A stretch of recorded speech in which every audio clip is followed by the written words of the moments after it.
sur le bord du Saint-Laurent.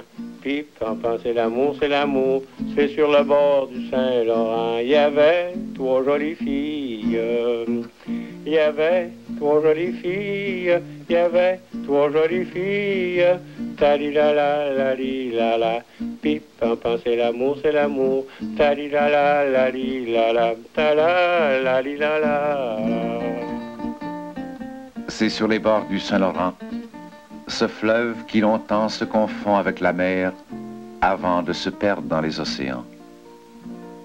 Dans ce lieu de la plus haute importance, les grands cordiers, en tête à tête avec le large, encore une fois accomplissent les mêmes gestes de brume et de sel et de pêche qui ont présidé à la découverte de ce fleuve.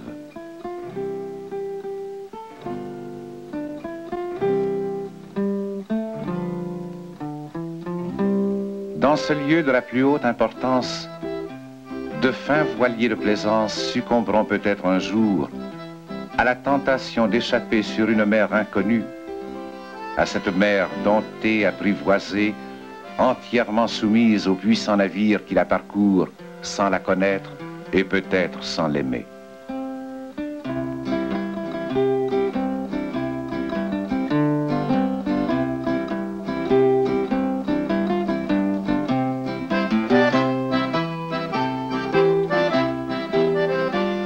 Mais qui songe à retrouver cette mer lointaine, improvisée par les barques de pêche, amoureuse d'un espace à peine échappé aux découvrances?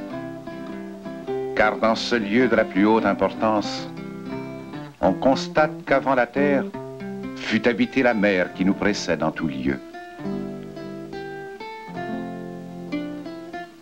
Cependant, l'hiver sur le fleuve complique les démarches de la mer et embrouille la vie des îles, et longtemps a imposé le silence au sillage. Et le gel, en disposant les reflets et les obstacles, cherche à retenir les marées et à réduire la mer à quelques glaces en dérive.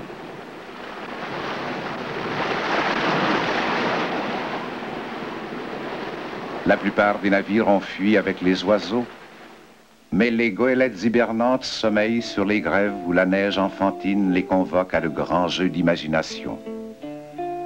Et le vent les enrobe de matière vaporeuse, cinglante, irréelle, où les goélettes, en rêve, pensent reconnaître les brumes et les mirages de l'inconnu.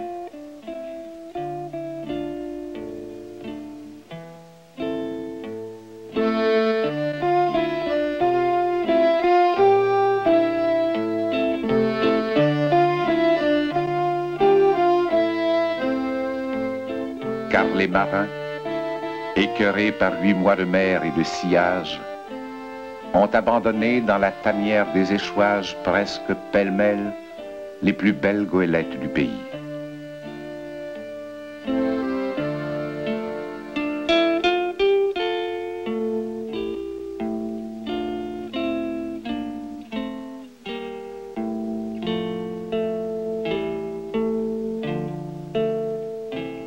Tel est ce curieux phénomène des goélettes rassemblées par l'hiver.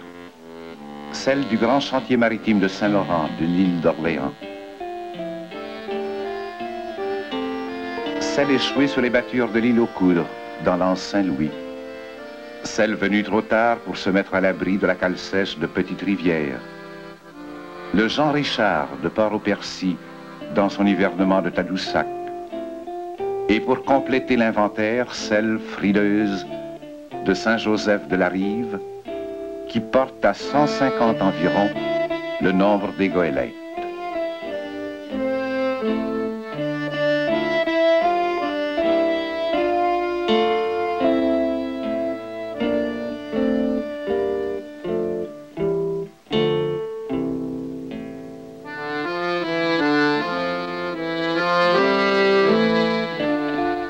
Durant 4 mois, le fleuve mouvant continue à passer devant les hivernements, encombrant les rêves de broussailles, de reflets et d'obstacles. Jusqu'au jour où les glaces entraînées par un appel lointain ont levé l'ancre et rendu le fleuve aux marsouins et aux oies blanches et leur liberté aux vieux quais de bois, en sorte que les goélettes ont pensé que leur tour bientôt va venir.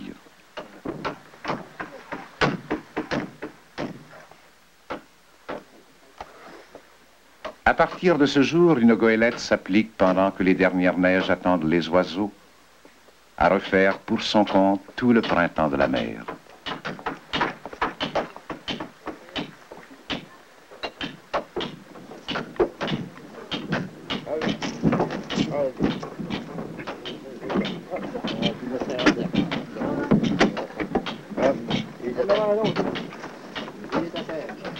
À partir de ce jour, on dirait que les marins n'ont jamais tant aimé la mer. Et ils entourent de soin une goélette qui semblait oubliée, abandonnée à tout jamais. Et ils cherchent peut-être par leur empressement à se faire pardonner la longueur de l'hiver.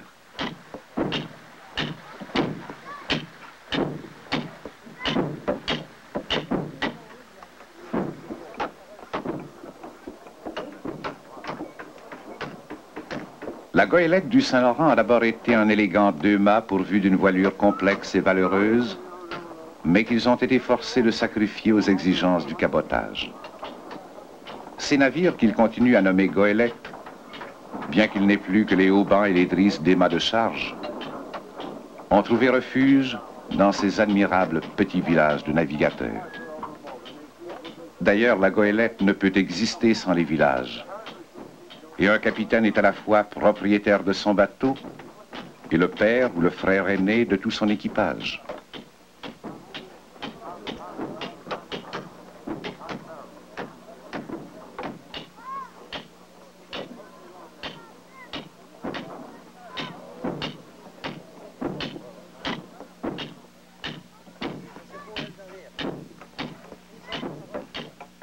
La pataraffe convaincante des Calfas bourdonne d'inquiétude autour d'une goélette cherchant à la délivrer tout à fait de l'hiver. Et le printemps redonne aux marins un goût immense pour le large, cherchant à les délivrer tout à fait des hivernements.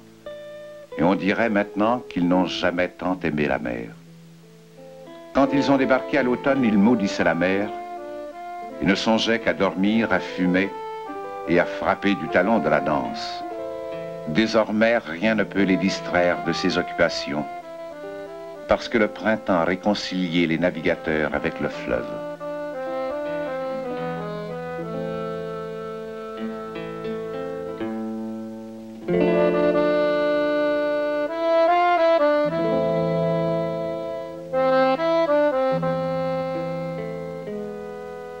Alors une lune sans importance partout ailleurs incite un capitaine de petite rivière à engager un gros ruisseau chargé de printemps qui remplit la cale sèche où plusieurs goélettes bien radoubées attendent le signal.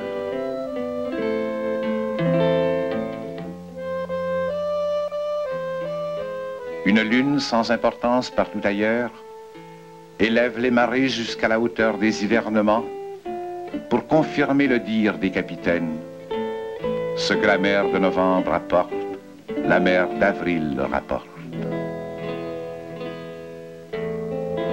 Une goélette mise en place, et la mer ayant obéi aux ordres de la lune, les portes de la cale sèche qui sont en bois et de l'âge d'un vieux capitaine s'ouvrent laborieusement.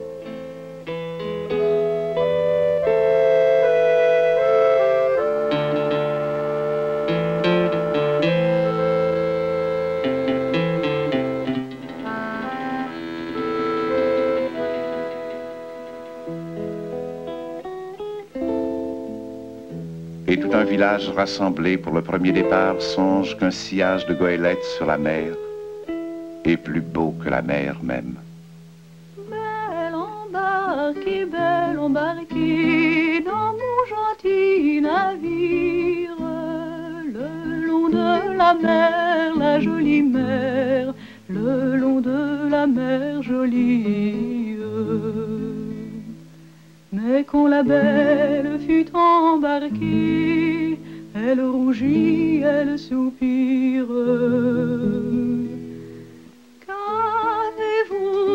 Qu'avez-vous donc, qu'avez-vous à soupirer le long de la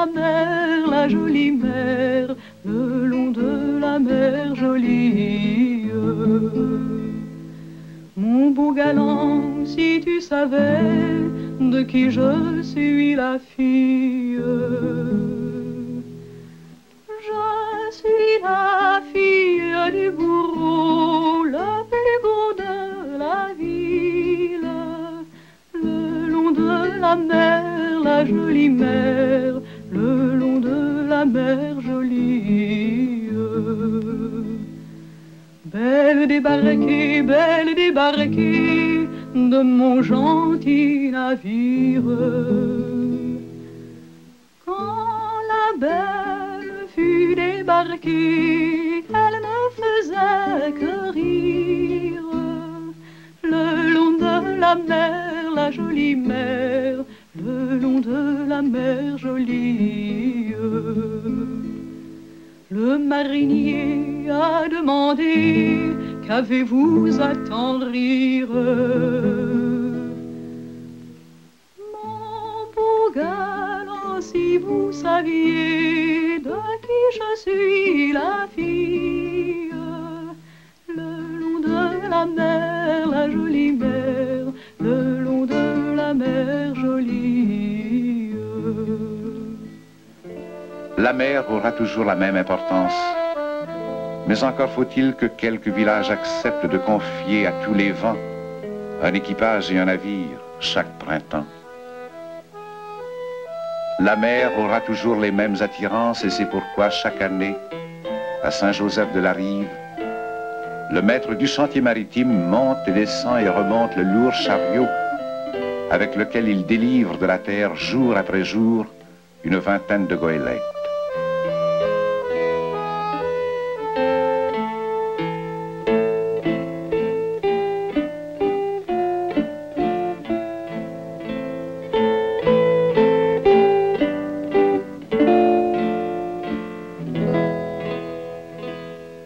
À 25 bateaux attendent leur tour et sur de lourds rouleaux de fonte, une goélette se déplace, lente et maladroite comme un morse réveillé en sursaut qui veut se jeter à la mer.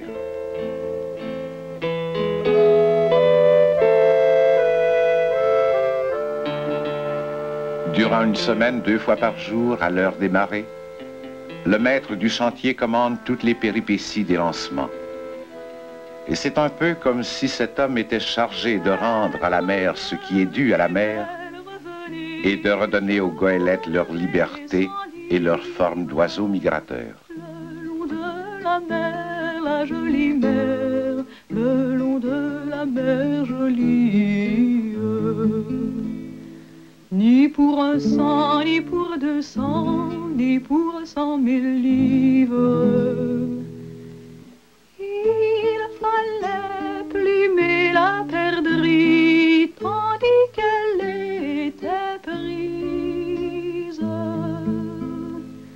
Le long de la mer, la jolie mer, le long de la mer jolie.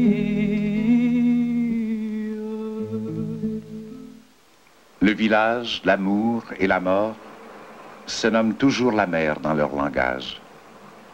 Ceux qui naviguent parlent du quai de leur village, mais tous les autres, quand ils reviennent de la ville, de la chasse ou des chantiers, disent qu'ils vont à la mer, qu'ils descendent à la mer, pour signifier qu'ils retournent au village, aux femmes et aux filles, au cimetière natal.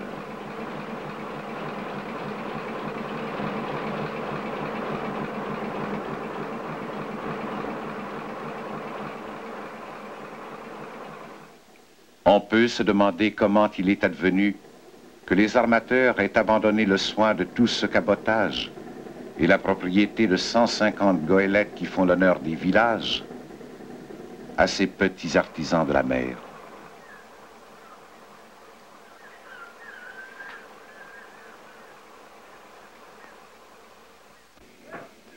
Le bois de pulpe reste la principale occupation des goélettes parce que seuls ces bateaux à fond plat peuvent rejoindre tous les quais et charger à l'échouage.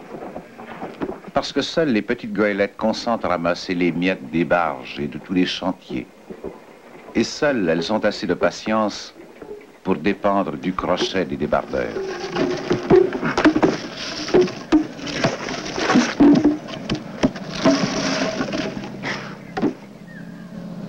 les goélettes doivent prendre patience.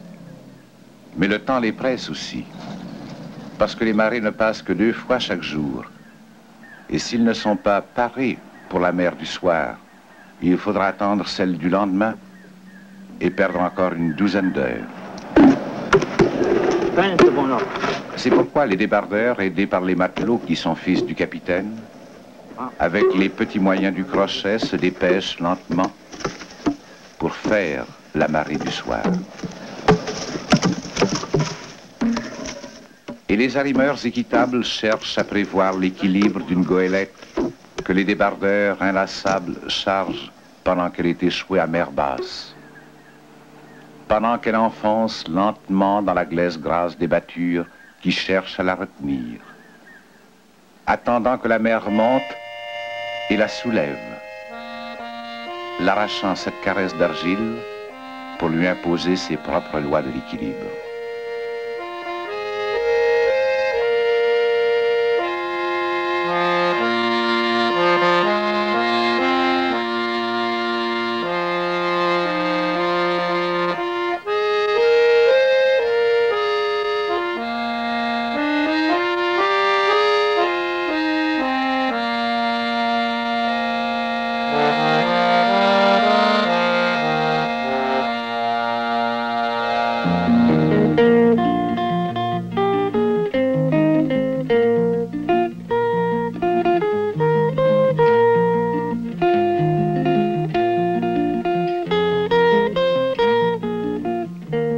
Ne dirait-on pas que le bois s'éloigne tout seul sur la mer?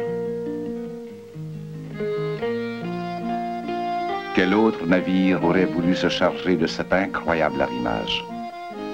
Mais c'est leur profit qu'ils placent ainsi sous les postes, par-dessus les pavois, jusqu'aux carreaux de la timonerie. Et ils nomment déclos ce qui n'est pas enclos dans les cales et les soutes. Le déclos, qui est aussi leur profit, c'est ce qu'ils perdent d'abord quand ils rencontrent la tempête.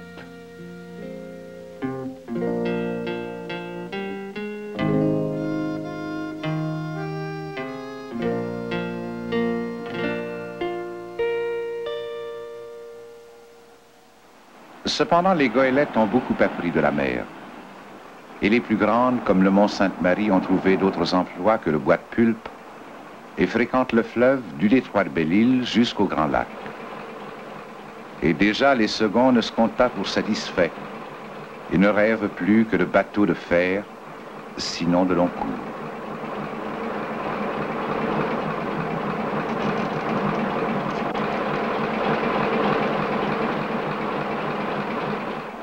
Le capitaine des gagnés du Mont Sainte-Marie, d'ailleurs, s'est déjà procuré une vieille carcasse de navire d'acier qu'il a transformée et réparée au point qu'elle ressemble maintenant à une goélette. Ce capitaine des éboulements prétend naviguer les prochains hivers puisque le fleuve a admis qu'il était navigable. Jusqu'où ira ce rêve d'un capitaine qui sait bien que la température est la véritable dimension de la mer? Les courses, les courants, les cailles, les brisants, les phares, tout ça n'est qu'une affaire de chiffres et de compas. Mais souvent, un capitaine doit échanger son soleil ou sa brume avec un autre capitaine, car le temps de l'un devient vite le temps de l'autre.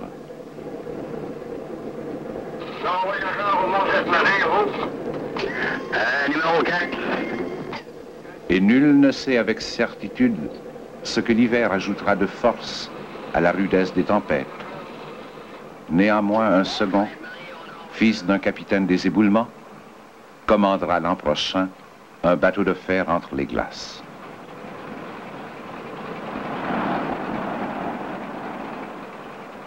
Il se peut qu'aucun capitaine désormais ne songe à construire une prochaine goélette de bois pour compenser les mauvais coups de la tempête qui s'acharne à faire disparaître une flottille de 150 goélettes appartenant à 5 ou 6 villages.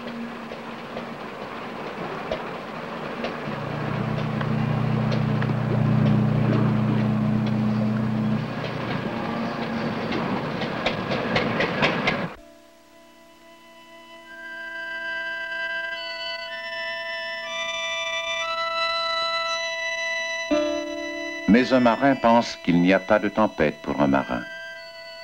Et pourtant, on ne peut pas nier le vent, la vague, et que les destinations se trouvent parfois distraites, malgré l'application studieuse des phares à nettoyer la mer à bout de bras.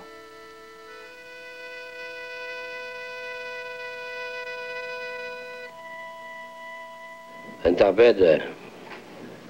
tempête pour un navigateur, j'en ai vu après une, deux dans ma vie. Après, on a vu des gros vents pour ça, mais des vraies tempêtes, je n'ai pas vu. Et des fois, on est bien placé pour prendre une tempête, ça ne fait pas une tempête. Des fois, on est mal placé, puis ça ne prend pas un gros vent pour faire une tempête. Un marin pense encore que la tempête ressemble à une femme, et il dit, c'est pareil. Une femme, ça peut vous faire une bourrasque le soir. Le lendemain matin, ce n'est plus la même femme. Elle est toute de bonne humeur. La tempête, c'est pareil. On se couche le soir avec une vraie tempête. Le lendemain matin, la mer est bien calme, bien blanche, bien belle. Il y en a, ils pensent qu'ils voient passer un bateau, puis ils disent c'est beau, ça va passer un bateau. Mais à bord, là, le bateau, des fois, il fait de l'eau. L'engin, il va mal. Les barils, ils brûlent. Ça, les pompes et blocs, ça arrive tout en même temps, ça. Puis là, ben, quand tu es capable de contrôler les cales, maudit bateau, c'est pas bien, là. On laisse faire.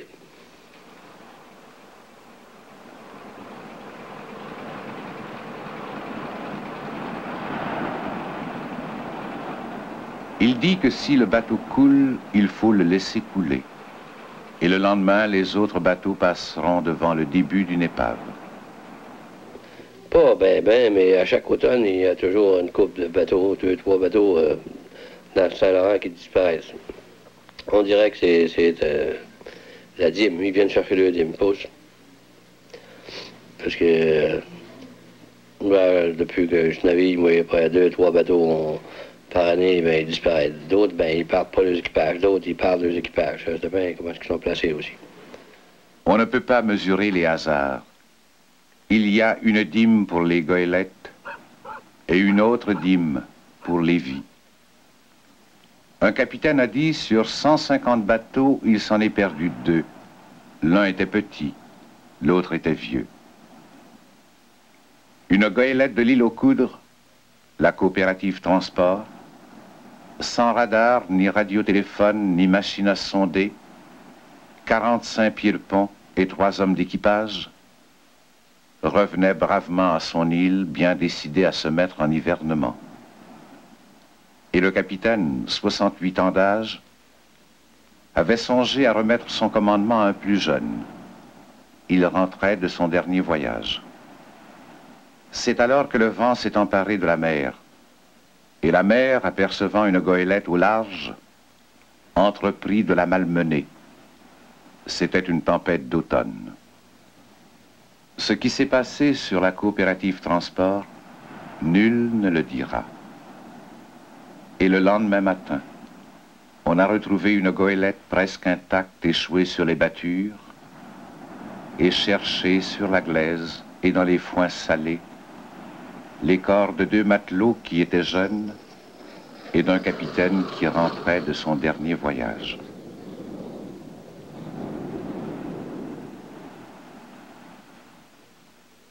Aussi, l'automne, il n'y a plus de fret et les bateaux ils sont plus chargés. Puis les vents sont plus pesants. Les jours raccourcissent. Après, plus les jours raccourcissent, plus les vents sont pesants. Et ça aide pas, ça.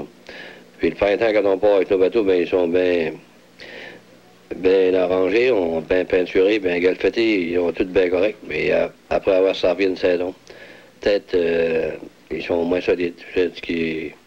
Ils ont des défauts qui pourraient peut-être s'arranger, je sais pas.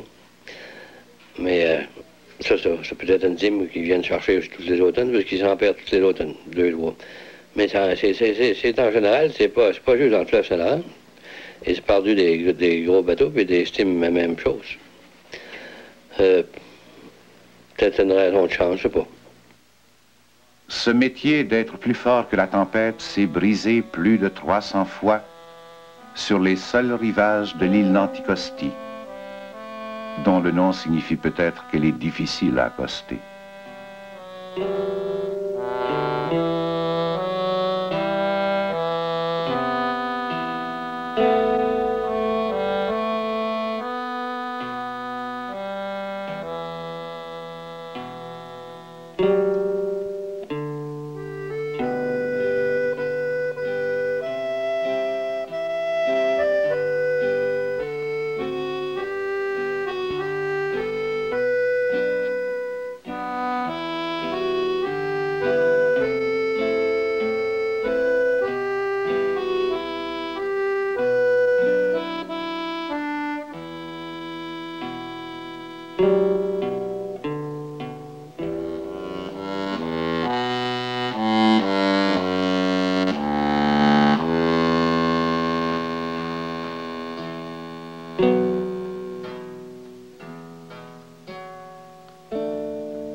c'est beaucoup aimer la mer que s'inquiéter des naufrages, car les havres ne sont pas toujours du bon côté des îles, car les havres ne sont pas toujours le beau côté des îles. Et un sentiment secret nous pousse à rechercher les anses où les naufrages lentement deviennent épaves souvenirs, fantômes ou nids d'oiseaux.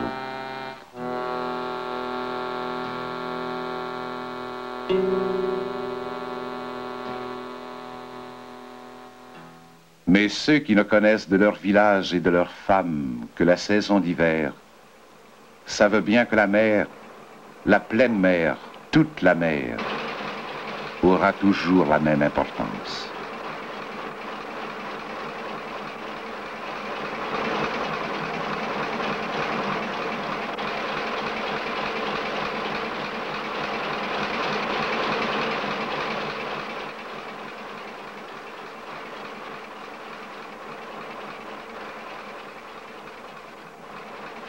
Au pays de Neuve-France, pays des goélands, des loups marins, des gibards, des dauphins blancs, des îles merveilleuses, des glaces flottantes et des hommes, qui se trouvent en travers du fleuve entre Québec et Blanc-Sablon, et y compris marées, récifs, archipels, battures, sablons et mirages.